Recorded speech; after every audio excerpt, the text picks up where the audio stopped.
Tatawagin ko na po ang magpapahayag na tunay nga po sa kanyang paglilingkuran sa ating Panginoon ay talagang tunubigay.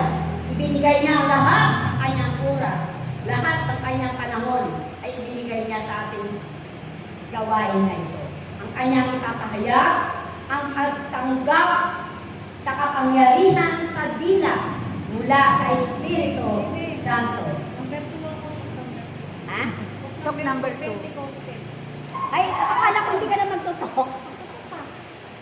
Ikaw ba siya nag-sister test? Ha? Sa seminar, si Ate Tess po una, pangalawa. Oo nga. Ito na ngayon. Si Ate Tess Escal. Gano'n ngayon? Practicum ako. Gano'n. Nakala ko sister test. Kanina pa ako nagsasalita eh. Practicum ako. Kasi hindi siya Una lang nag-practicum. Okay. Ano nga ba yung iyo? Pentecostes. Pasensya na, nasaan tayo eh. Kanina pa ako nag-ano. Ayan. Bali, tatlo kami ngayon eh, tapos si Ate Tess din. Okay. 20 minutes lang kami. Yan. Okay, nagkamali na lalong mistake. At tunay nga po, ipapakilala ko sa inyo ang babaeng ito na katulad ng kanina kung ako sinabi, talagang ibinigay niya ang kanyang oras, ang kanyang panahon sa gawain.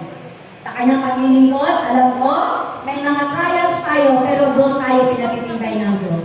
At ibinigay na nga ang kanyang sarili sa paglilingkuran sa ating Panginoon.